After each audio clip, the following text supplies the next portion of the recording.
My name is Dr. Melissa Ferro. I am a 6th, 7th, and 8th grade science teacher at Syringa Middle School in Caldwell, Idaho, and I also serve as the part-time STEM coordinator for my district. I have a PhD in learning, instruction, and innovation. Also the 2016 Idaho State Teacher of the Year, and I am the 2013 Presidential Awardee for the state of Idaho for mathematics and science education. My students use Learning Blade in all of my classes. I teach 6th grade physical science, 7th grade life science, and 8th grade earth science, and I have found that because of just the wide variety of topics that Learning Blade covers, I'm actually able to find missions that match up to all of my content areas, regardless of the age level of my students or the content that we're trying to cover in class. It's sort of been the practice of my school district for the last couple of years to go through the different missions that are available through Learning Blade and choose different missions for each semester of the school year based on the types of standards and topics that we anticipate that our students will be covering during that school year, and then let them work through those topics self-paced over the course of a semester.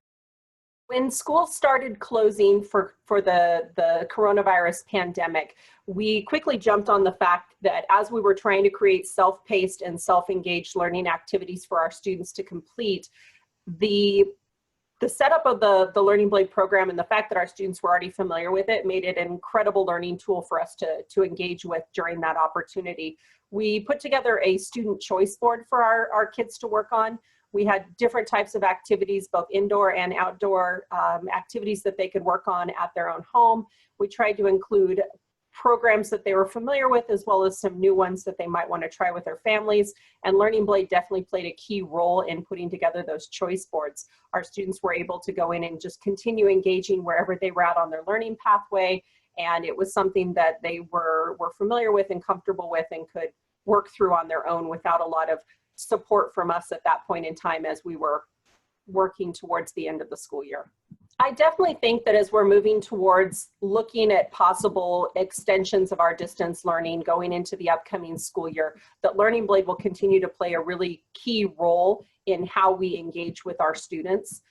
One of the comments one of my fellow teachers made was that she really appreciates the fact that students are coming out of the Learning Blade opportunity with new facts about the topic. They're given a chance to be exposed to career fields that they've never been exposed to and look at skill sets in real life scenarios.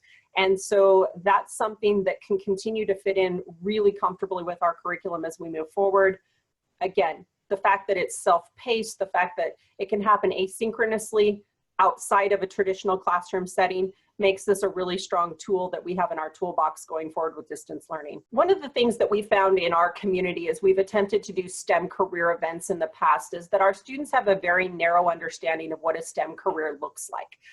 Even beyond just the word engineer or scientist, they have a really narrow view of who that person is and what they do on an everyday basis. So all of the teachers in my district who've used the Learning Blade curriculum with our students have really appreciated the chance to have students see different aspects of what a scientist or an engineer might do.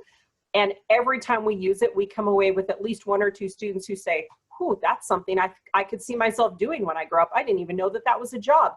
I didn't know that you could do that for a living." So it's really given our kids an exposure to a lot of careers that we would not have normally had time or resources to connect our students with in more of a traditional sense.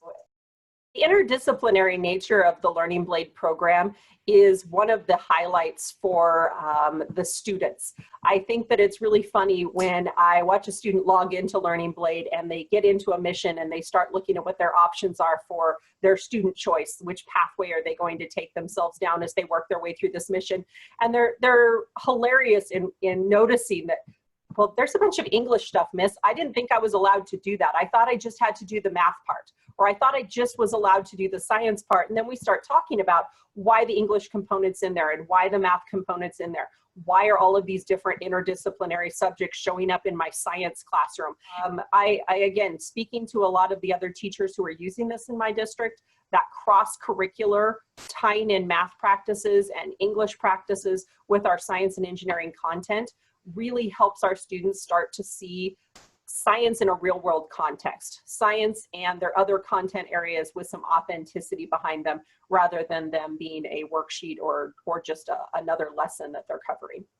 I would definitely recommend Learning Blade to other schools in the state. I think there's a lot of functionality to it, and it can fit in a lot of different niches in a curriculum for a district. And especially for districts that don't have a lot of experience with doing place-based learning or project-based learning, this could be a really foundational tool for helping them move that direction. I know there's a lot of conversation going on right now about what our education world looks like post-COVID-19.